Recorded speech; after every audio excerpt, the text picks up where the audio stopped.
This is Nan McKay, and I would like to introduce you today to Julie Garreau. Julie has been executive director of the Cheyenne River Youth Project since 1988, expanding from just a tiny one-room youth center to a comprehensive multi-service youth and family services organization. Julie is also a strong advocate for retaining Native American culture in South Dakota. So welcome, Julie. Thank you very, very much for inviting me today. Julie, you're a member of the Cheyenne River Sioux Tribe. What in your early life fueled your passion to be a trailblazer for Native American culture and services today? You know, I feel like I have grown up. Well, first of all, let me tell you, I'm a member of the Cheyenne River Sioux Tribe. And as a Lakota person, one of the things that you grow up with and understanding from the family is that you have a responsibility to take care. And that means taking care of elders, young people, everybody, taking care of family and that type of thing. So I grew up with that idea, and it was really instilled in me by my parents, who were great public servants. My mother was an advocate for the elderly of our community. She really believed that Cheyenne River, which is our reservation, should be a great place to grow old. My father was a police officer, so I grew up watching him provide services. My siblings were police officers. I was the only one who did not go into law enforcement. So I'm very proud of that, of my background, of where I come from. But I think it was just watching, figuring out and seeing and observing that, you know, we have some challenges in our community, but I remember talking with my friend way back in like the 7th or 8th grade. We were playing on the playground. And at that time, I lived in a little community called Whitehorse, South Dakota. I think there was a population of about 102.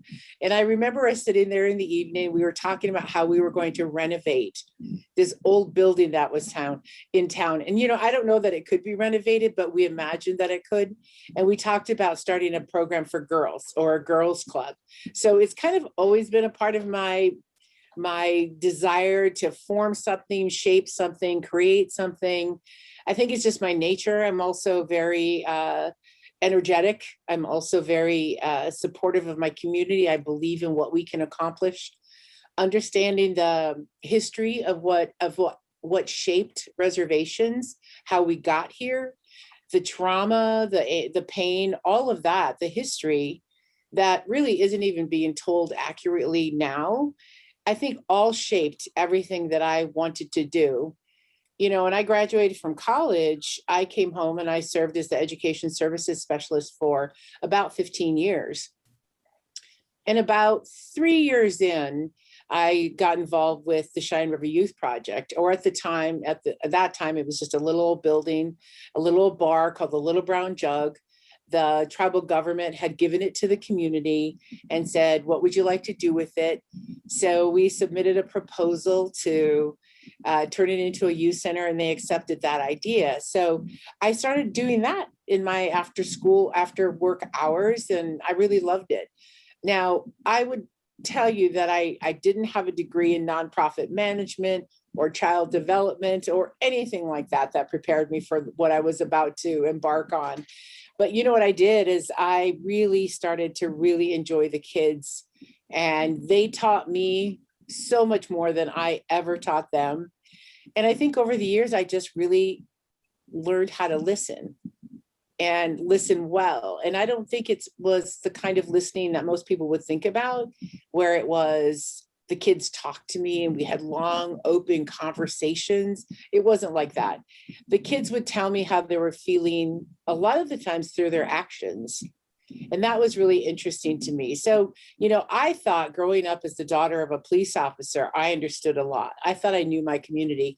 I didn't know anything. Now that I look back, and these sweet little babies, and sometimes not so sweet, sometimes very angry, sometimes very, you know, but they were telling me a lot in their behavior. So I learned to listen to that, and that really shaped what I thought we could do, what I could do. And they challenged me, and they made me tougher. They made me stronger. They made me more compassionate.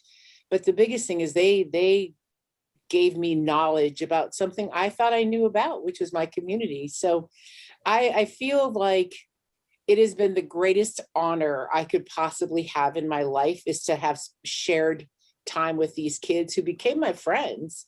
Because you can imagine, I was about 22 years old when I started this project, and we kind of grew up together, and I was working with kids who were 15, 16, 17 years old.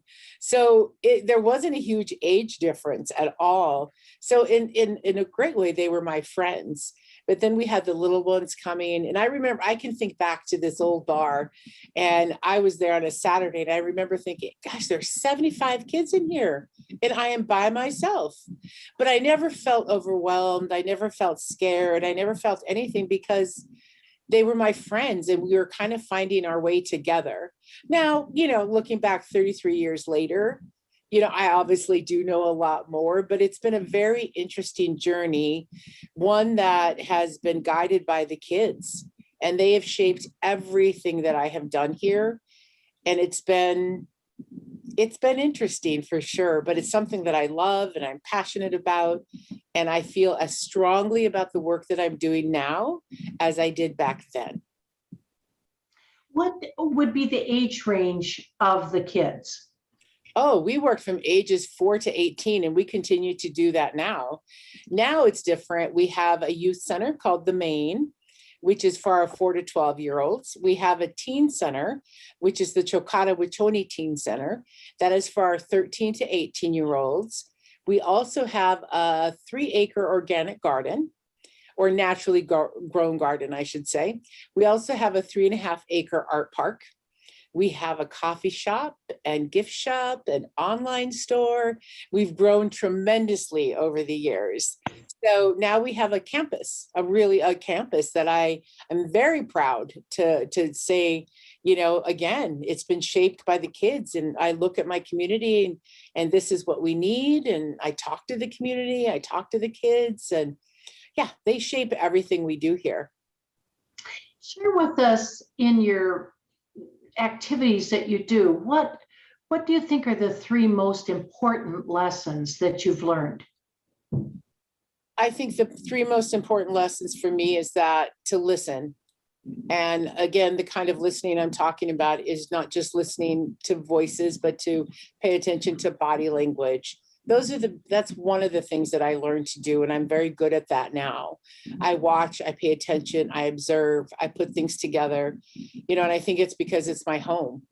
And this is where I was born and raised. So that's the one lesson. I think the other lesson is, I know that passion, a love for what you can do, can move mountains. And it has for me. And I've been challenged, there's no doubt. And I have encountered so many challenges, but I've just either found my way through, went around, or I realized that, maybe that's not the direction I'm supposed to take. And I found another way.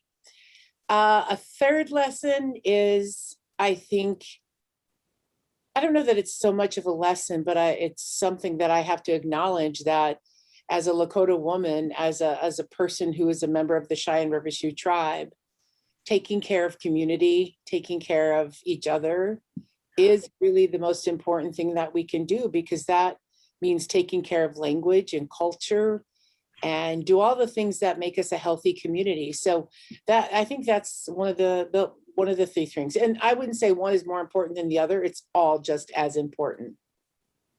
When you're passionate about what you do, it makes such a difference in how you enjoy the work, doesn't it? It makes all the difference in the world. And I feel so grateful all the time. And I by no means am diminishing somebody else's job, but sometimes I look at folks in other fields and I think, wonder if they love their job like I do. I wonder if they're as happy as I am. I wonder if they're as lucky as I am. So I don't know if that's the case, but I do know that I can look at other people and say, I am so grateful. I found it very early, or it found me. I'm not sure, but I do know that the Creator had a lot to do with this. And I know that my parents had a lot to do with this. And I hope that I just make my community proud. I hope that I do the right thing. I hope I honor them as they've honored me by letting me a part of their lives. So it's very fortunate. And I do wish that everybody were able to do what I've been able to do and love it. And it's the other thing, Nan, is that this is hard work. It's very hard work. It's not just me sitting in an office, giving out Christmas presents. You know, just before we got on the phone, or on the Zoom, I was in this little gator driving around to the park, talking with the gardener, talking with everybody, trying to get everything situated for the day. So it's, you know, it's more than that. I mean, I mow lawns. I'm good with that. I clean the kitchen. We all clean the kitchen. So, and I think that's really my kind of leadership, is that I won't ask anybody to do anything that I can't, won't, or haven't done. So when it comes to, you know, wiping noses and cleaning up after kids, I've done that. I've been there, and it's good for you. I think that's one of the things that's most important for me, is that, and it keeps me connected to the people I serve, is that I continue to engage with them. It's not where I move into this lofty office and I go home at the end of the day and I forget the people I serve. Well, here on Cheyenne River, these are my relatives. These are my friends. So the same people I serve are the same people I go home to. And it's really kind of beautiful that way, because it means so much more. It's very, you know, connected. You know, the family, the extended family is so important to Lakota people. So it's kind of a beautiful coming together for me that you know, I get tired and I'm getting older. So, you know, I feel it more in my bones some days. I was doing something this morning and I told my staff, I said, oh, I can't believe my knee hurts. So, you know, but I'm just reminded like of my own, you know, physicality too, and my limitations. So that's interesting to watch. But in my mind, I am as young and energetic as I was, you know, 30 years ago. It's really kind of funny. But yeah, I wish that for everybody. I really, really do.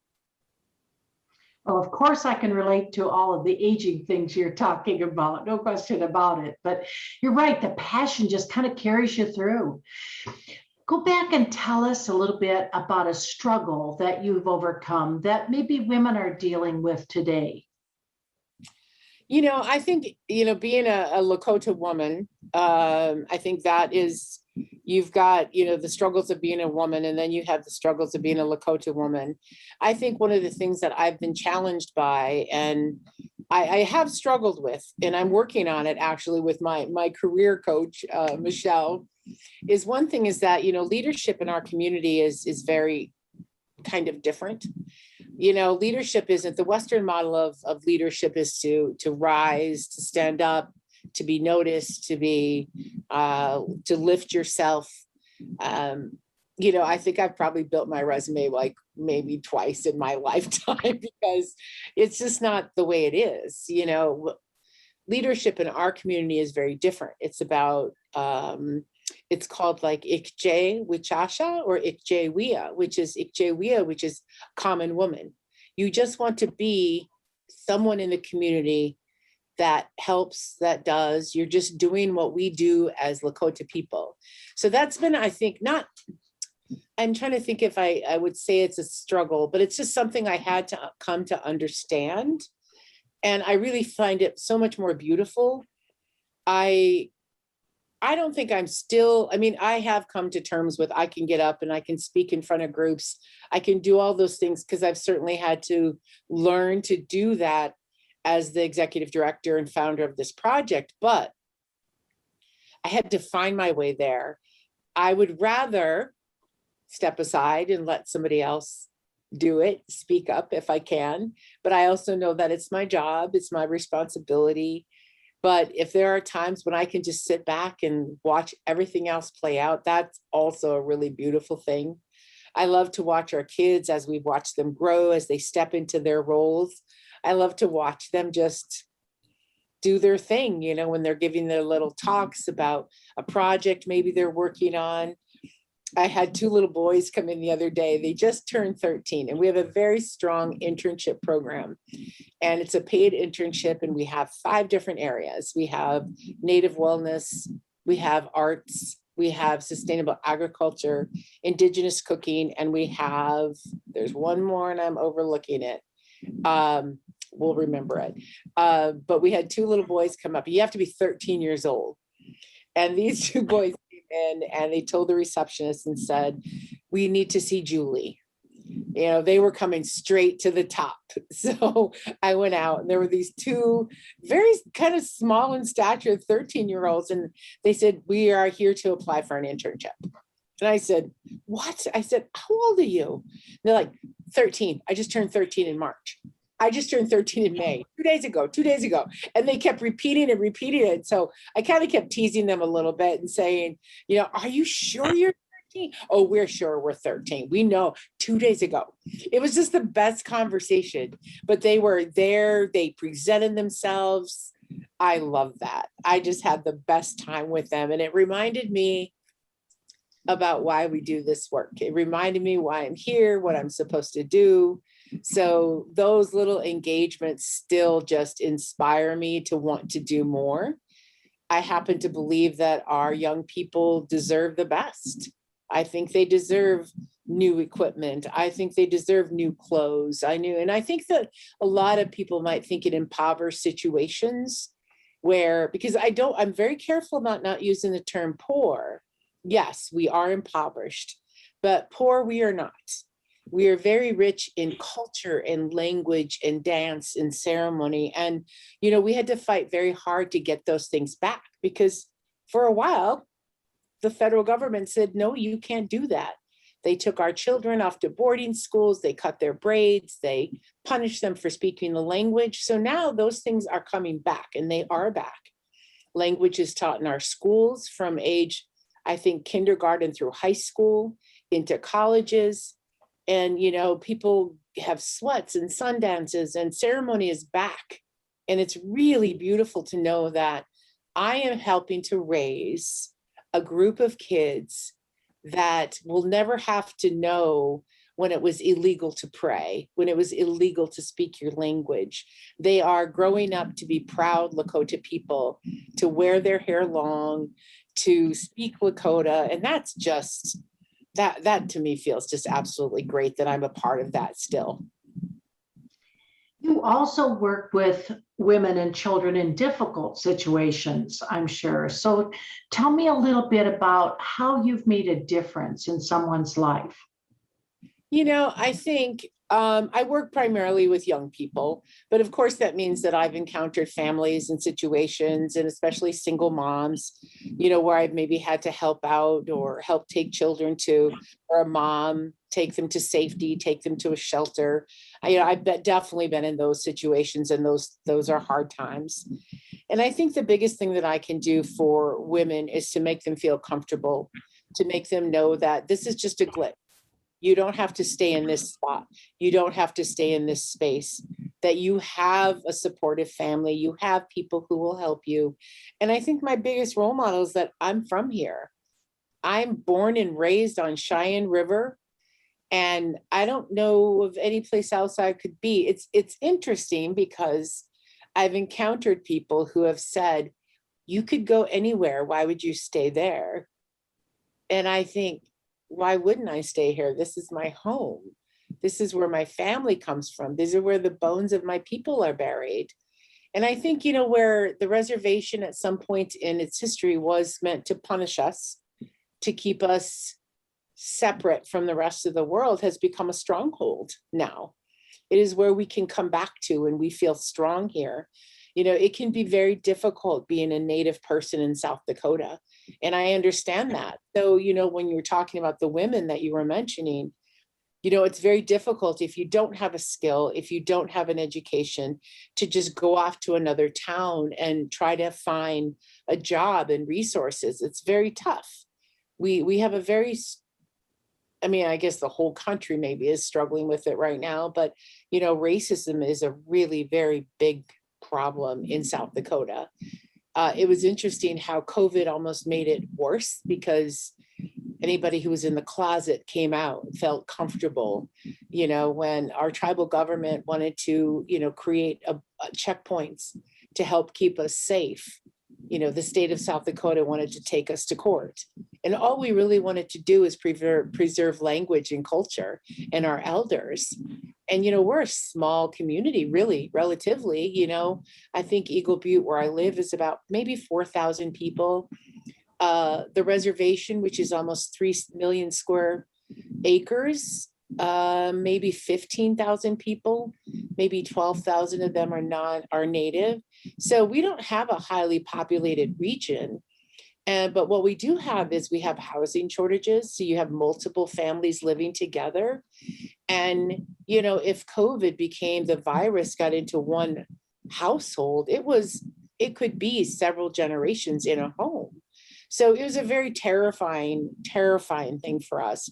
As it stands, we did lose people and language speakers. And that's so heartbreaking for a community that's struggling to regain and maintain their language, because kind of you lose your language, who are we? So it's a real fight. And it was just very interesting to watch that unfold. But it's for a man or a woman, it is hard to leave the reservation because you're not always welcome outside of its borders. So, and I get that. And I can tell you, when I take kids, or when I have taken kids on trips, I'm very hyper aware of our surroundings. I want to be very protective, because that just can't happen on my watch. It just can't happen. I can't let anybody hurt our little ones. So I'm very careful. And it's interesting that I still have to be so careful 30 years later. We haven't grown so much as a people. And it's very, not as Lakota people, but as general humanity, we've not grown so much. And that's pretty heartbreaking when you think about it. I think that is the big, to answer in short, your question is that I really feel that I can show women, if I can do it, you can do it. I really wasn't prepared for this life, but it found me, or I found it. And I just found my way because I really care about my community. I really, really love my community. Well, it shows. There's no question about it. Are you finding that a number of younger people are wanting to leave the reservation, or more inclined to stay? I don't know what the statistic is, honestly, but, when we work with kids here, we do take trips, we travel. I'll tell you, when I was a young girl, my very first trip was with the Girl Scouts, and we took a bus, and there were like 54 of us to Washington, D.C. And that was the most amazing experience for me. It was hot and sweaty and lots of little girls. But and then I went again when I was maybe 15 or 16. And I found it phenomenal. All the different people. I was mesmerized by it, the busyness of the city and the people and the diversity. And, I give that to my mom and dad. I give them credit because they were good and kind and supportive to anybody they would have met. And I saw that. I definitely saw that. So it was exciting for me. So when we work with kids here, we talk about, if you want to stay home, stay home. But if you want to travel the world, this world is yours. It might be a little bit scary, but it's yours.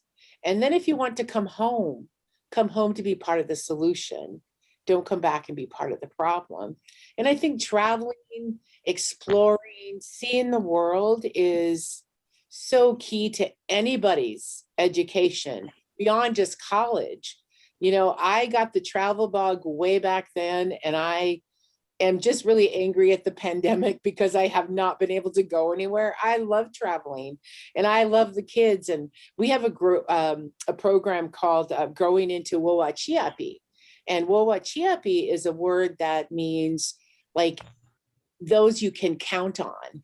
So we have a youth program. And so kids enroll, and it's about a 6-month program where they learn, they find a program that they want, or a problem they want to solve on the reservation. And we work with a big national organization called the Center for Native American Youth. And in the end, part of the project, we will take them to Washington, D.C. So I get really excited about that. So I go because I'm so inspired by it. And like this weekend, we just took them to Pipestone National Monument, which is like a cultural, fun trip. They learn about, the making of pipes and all that sort of thing. They learned about nature. But, in the end, it's just broadening their minds of what they could possibly do. And I like that. I like being a part of that because, what I remember we were going to take some kids to Minneapolis. And we were all looking on the website, or we were doing something. I think we were looking at hotel rooms of where we were going to stay. And I had a group of kids kind of standing behind me. And one little girl goes, "Can we take a ride on that?" And I looked and it was the escalator. I'm like, yeah, we get to ride the escalator. So when we got there, I made sure we all rode the escalator several times. So it's the small things, that you and I take escalators for granted, right? We just, we're going to go take the escalator. For her, it was huge.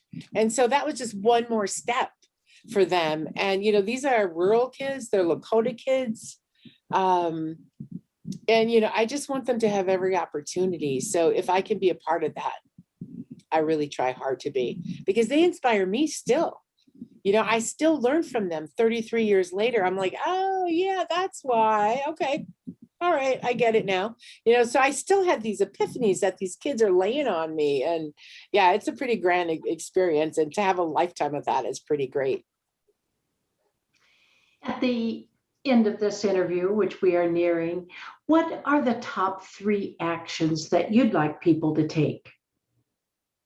I think it would be really great if we could have more people who just stood up and acted, just stood up and said, this is wrong or this is right.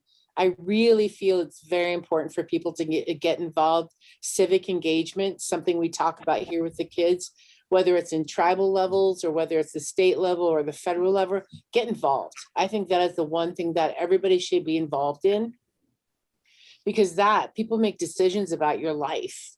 And I think you should be able to or you should be in that. The top 3 things I would like people to do, I would really be nice if people would, when they see racism, call it out, stand up, be against it. It has no place in our society, in our world at all.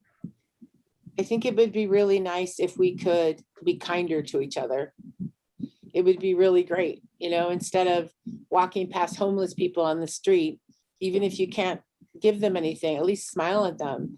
I think about that sometimes because, we do have our homeless population, and I have heard people be very cruel to homeless people or just people less fortunate. And I think, you imagine that they never had a dream, or they never had, after high school, I'm going to go to college. Of course they did.